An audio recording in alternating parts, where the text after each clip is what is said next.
आइए आज हम लोग डिफरेंशियल इक्वेशन के थर्ड सेशन में हम लोग आपको बतलाने जा रहे हैं first order and first degree. Differential equation का जो भी हमने फर्स्ट में आपको फर्स्ट सेक्शन में चर्चा किया है सिलेबस, सेकंड में हमने आपको ऑर्डर और डिग्री पर बताया। फॉर्मेशन ऑफ डिफरेंशियल इक्वेशन चर्चा नहीं किया, लेकिन इसका जब क्लास इसको जब डिफरेंट डिफरेंट बांटते हैं तो हम लोग क्या देखते हैं, फर्स्ट ऑर्डर फर्स्ट डिग्री पहले पढ़ना होता है फर्स्ट में, फिर सेकंड में क्या है first order but not first degree. उसके बाद फिर आप हायर ऑर्डर में जाते हैं तो हायर ऑर्डर में क्या पढ़ना है, हायर में लीनियर डिफरेंशियल इक्वेशन पढ़ना है, linear differential equation with constant coefficient, फिर linear differential equation with variable constant. इतना जब आप काम करते हो तो आपको पीजीटी के सिलेबस में इससे ज्यादा पढ़ाई ही नहीं करना है, इतना से ज्यादा जानना ही नहीं है। और ये बहुत ही आसान टॉपिक है, आप इसमें पूरे क्वेश्चंस पकड़ सकते हो, कहीं दिक्कत नहीं है। आप हमारे साथ बने रहिए और बुक के साथ चाहिए। और एक ध्यान रखिए कि दो बुक बहुत ही इंटरेस्टिंग था, और कहिए कि आपको फॉरेन राइटर का बुक है मर्रे और पियाजियो। तो मर्रे में बहुत अच्छा कंसेप्ट आपको दिया हुआ, इससे आप यूज कर सकते हैं। बुक रिकमेंडेशंस में अगर आप कहेंगे तो आप मर्रे के बुक पढ़िए, उसके कंसेप्ट आप देखिए, पियाजियो आप ले सकते हो, फिर उसके बाद बीएस अग्रवाल आप मदद कर सकते हैं। ये आपको ठीक है, कुछ छोटी छोटी बुकें हैं जिससे आपको क्वेश्चंस आपको कंसेप्ट लेना चाहिए। और अगर आप प्रैक्टिस पे जाते हो तो प्रैक्टिस में सबसे पहला यूपीएससी के प्रीवियस क्वेश्चंस, यूपी पीजीटी का आप क्वेश्चंस देख सकते हो। उसके बाद फिर आप जाओगे तो गेट का, नीट का, अब प्रीवियस पेपर में कैसे क्वेश्चंस पूछे जाते हैं इसको देखिए और इसे समझिए, तब आपको एक कंसेप्ट भी बनेगा और समझ में भी आएगा कि डिफरेंशियल इक्वेशन से हम लोग कैसे क्वेश्चन सोल्व करें और कैसे एग्जाम में क्वेश्चन पूछे जाते हैं। अब देखिए सबसे पहला first order and first degree का हमने 4 एग्जांपल लिखा है। अब first order first degree that means है dy by dx, देखिए ऑर्डर 1 डिग्री 1, तो ये differential equation first order first degree.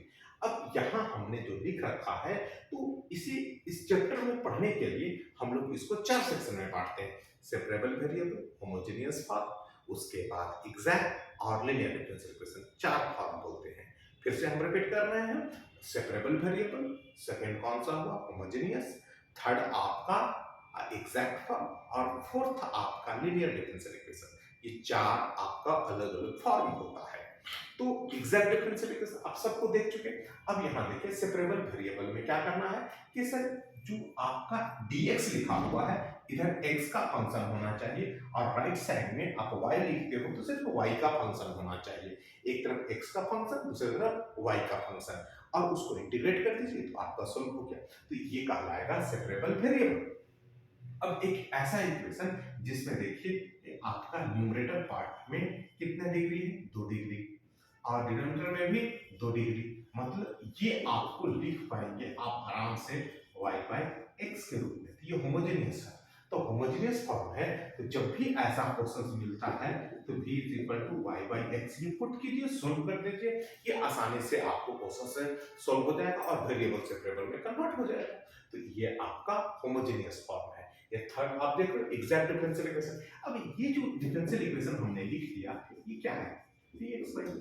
अब एग्जैक्ट बहुत सारे कहते हैं कि what is exact differential equation, तो एग्जैक्ट कहने का सिर्फ उतना ही सेंस नहीं आता है। एग्जैक्ट मतलब कि सर इसका जब डिफरेंशिएट करते हैं तो ये मिल गया, अब इसको इंटीग्रेट करेंगे तो सी आ जाएगा। लेकिन क्या है बहुत सारे बच्चे इसका नेसेसरी और सफिशिएंट कंडीशंस को भी पकड़ नहीं पाते, उसके डेफिनेशन को भी नहीं समझ पाते हैं।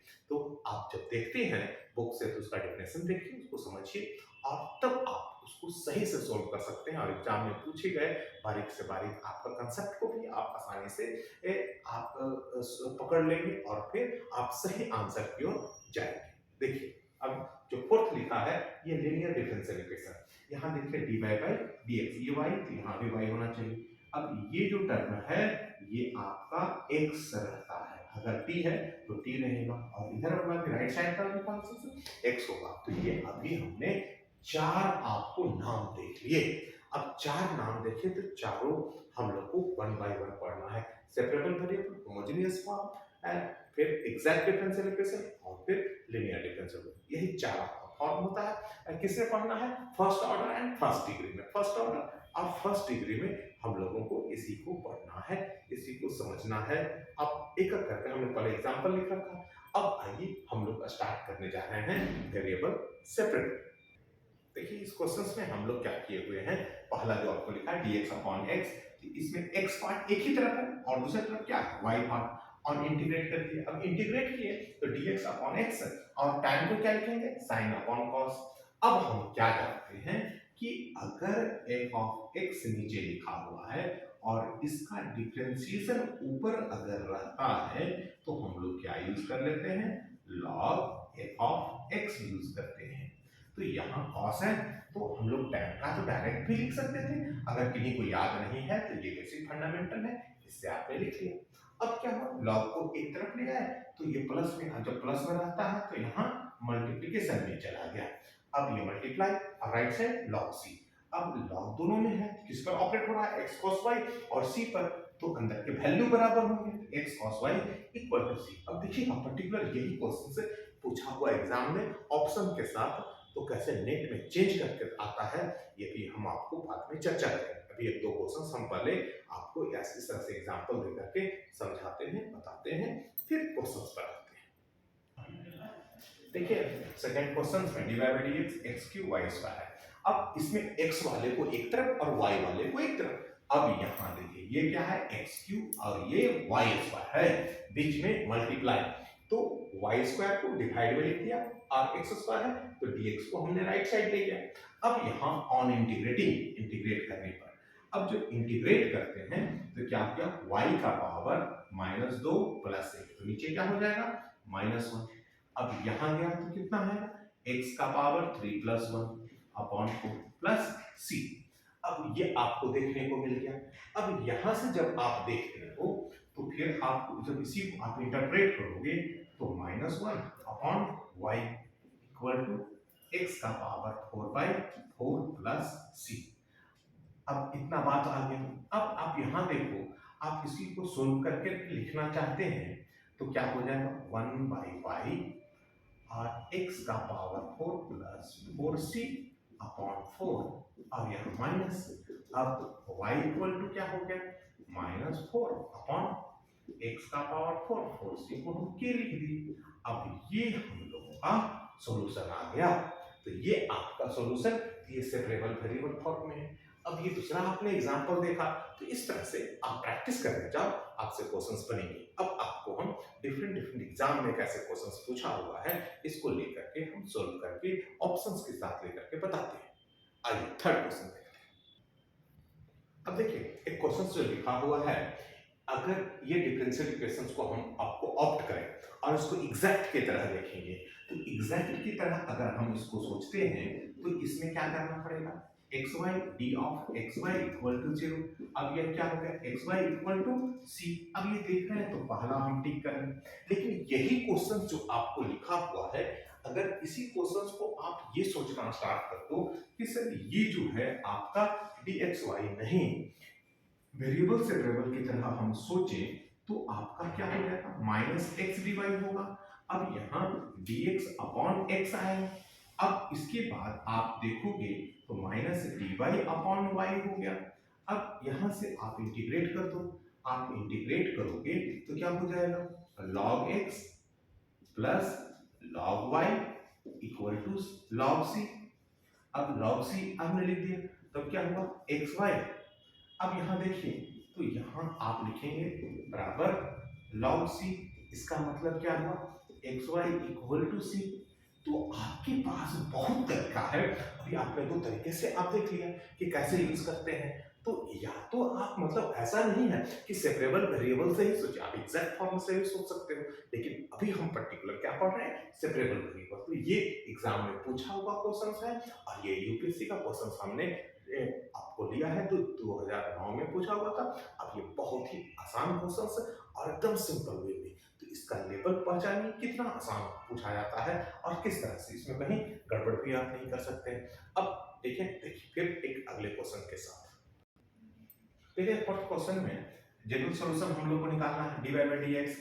अब यहाँ क्या किया हम लोग, एक डिग्री का इक्वेशन है तो एक डिग्री मतलब एक कांस्टेंट आएगा, तो एक कांस्टेंट आएगा तो यहाँ क्या हुआ कि y dy और y dy और इधर करेंगे तो क्या हो जाएगा x dx। अब आप इसको इंटीग्रेट कर दोगे तो इंटीग्रेट करोगे तो y स्क्वायर। अब देखो यहाँ y स्क्वायर हो गया। अब यहाँ इधर कितना जा रहा है, तो वाई स्क्वायर बाई 2 और इधर X square by 2 plus C. इसका मतलब Y square minus X square 2c, तो के लिख दिए। अब 2c तो के लिख दिए, तो यहाँ से देखिए कौन से फॉर्मेट में आपको ये देखने को मिल रहा है। तो अब हम लोग ये काम कर लें कि सर ये वाला जो टर्म आप देख रहे हो आसानी से हम लोग ऑप्ट कर सकते हैं, माइनस वाला टर्म है तो y माइनस एक्स स्क्वायर या x माइनस वाई स्क्वायर, तो हम लोगों को ये बी ऑप्शन सही हो गया। ठीक है, तो ये हमने चौथा। आइए चलते हैं हम लोग अपने पांचवें क्वेश्चन पर। अब देखिए हमने एक क्वेश्चन लिया है, ये 2011 में आपको CSIR में पूछा था, मतलब ऑप्शन 1 ऑप्शन में 4.75 के साथ 4.75 में तो कैसे इस क्वेश्चन को, छोटे क्वेश्चन को कैसे आपको बड़ा करता है, क्या क्या आपको देखना पड़ता है, इसके बेसिक फंडामेंटल से समझने की कोशिश करते हैं। अब यहाँ देखिए ये जो लिखा हुआ है dx अपॉन x, मतलब x वाला एक तरफ है और y वाला आपको एक तरफ दिख रहा है। ये हमने फर्स्ट क्वेश्चन से आपको लिया था। अब फर्स्ट क्वेश्चन से लिया था तो इसमें हमने क्या किया, minus log cos y plus c ये लिख दिया। अब देखिए यहाँ गौर से यही आपको a है, ठीक है, यहां तक अगर छोड़ दिया तो a हो। अब अगर आप इसको ले करके जाते हैं log x, ये है तो प्लस, और log में प्लस होता है multiply x cos y equal to c, ये आपका सेकंड ऑप्शन हो गया। अब log को आप हटाएंगे तो आपको क्या हो जाएगा, x cos y is equal to e to power c, मतलब ये आपका d हो गया। अब ये आप सोचिए कि कैसे नेट में आपको क्वेश्चन पूछा जाता है मोर देन वन ऑप्शंस में, तो हम लोग पीएचडी देख रहे हैं, लेकिन एक इसके बेसिक फंडामेंटल सेपरेबल वेरिएबल में कैसे क्वेश्चंस को अलग अलग तरह से आपको पूछा जा सकता है, इसके बारे में हम आपको नेट में अगर क्वेश्चन पूछा जाता है तो ये इसका पैटर्न हो गया आपको, ठीक है, गेट में पूछा जाएगा उसका पैटर्न आपको देखना है, आपको पूछेगा कि पीजीटी में तो किस तरह से वो समझना है, पीएचडी में सिर्फ एक क्वेश्चन आपको पूछता है, और अगर गेट देखते हैं तो उसमें कहीं कहीं आपको फिल इन द ब्लैंक्स होता है, बनाकर क्वेश्चन आपको आंसर लिखना पड़ता है और कभी आपको ऑप्शंस में टिक करना पड़ता है। ये लेकिन हम लोग पीएचडी के लिए कर रहे हैं तो कंसेप्ट अगर हम इसका पकड़ लेते हैं तो सोल्व करके हम लोग कभी भी काम कर सकते हैं। आइए अब अगले क्वेश्चन पर चलते हैं, ये क्वेश्चन आपको समझ में आ चुका होगा। देखिए एक बड़ा ही इंटरेस्टिंग क्वेश्चन है और इस तरह से लिख दिया है, family of circle centre at 10, family of circle centre at 00, मतलब इसको देख के बहुत सारे बच्चे डर जाते हैं, लेकिन डरने वाली बात नहीं, बहुत ही आसान है और इसको आप एकदम इजी वे में सॉल्व कर सकते हो। तो इसने क्या किया, हमने y dy, अब इसको लेफ्ट साइड लेकर के जाइए, 1 माइनस एक्स ब्रैकेट ले लिया dx। अब क्या बाउंड्री वैल्यू कंडीशन तो दिया नहीं है, अब जब दिया नहीं है तो इसको सिंपल हम लोग सॉल्व कर दिए। अब देखिए वाई स्क्वायर, अब यहाँ क्या लिखना है 2, अब यहाँ जब लिखेंगे तो आपका x minus X square by 2, यहाँ एक कांस्टेंट आ गया। अब इसको उठा करके आप लेफ्ट साइड ले आइए तो क्या होगा, एक्स स्क्वायर माइनस 2x, अब अपने से हमने एक लिख दिया। अब उसके बाद जब हम इधर ऐड कर रहे हैं plus Y square equal to, इधर हमने 2c लिख दिया। अब यहाँ एक हम जब जोड़ रहे हैं, ठीक है, यहाँ तक पहले हम लोग सिंप्लीफाई करेंगे। अब सिंप्लीफाई करने के बाद अपने से 1 जोड़ा तो इधर भी एक जोड़ दिए, अब ऐड कर लिया तो x माइनस 1 का होल स्क्वायर वाई स्क्वायर। अब ये क्या है, ये कोई भी के स्क्वायर के मान के बराबर, अब बराबर इसका मतलब सर्कल सेंटर एट 10। अब सर्कल सेंटर एट 10, देखिए कितना आसानी से आप क्वेश्चंस पकड़ सकते हो, मतलब फंडामेंटल कंसेप्ट आपके पास होना चाहिए और फंडामेंटल कंसेप्ट के साथ साथ क्या चलना है, अब ये वेरिएशन हम देखें। तो आज हम आपको आपके साथ चर्चा कर रहे थे सेपरेबल वेरिएबल। तो हमारे वीडियो को अब बहुत सारे बच्चे जो पीएचडी का फॉर्म भर रहे हैं वहां तक पहुंचाने की मदद करें, और जो भी इंटरेस्टेड है और इसमें ज़्यादा अगर आप क्वेश्चन चाहते हैं तो आइए सेंटर पर मिलिए, कमेंट कीजिए, लाइक कीजिए, ठीक है, और अगर आप चाहिएगा तो हम और भी इस पर क्वेश्चन बना करके आपको डालेंगे। तो आज के लिए इतना ही, फिर हम नेक्स्ट डे मिलेंगे किसके साथ, होमोजेनियस के साथ, ठीक है।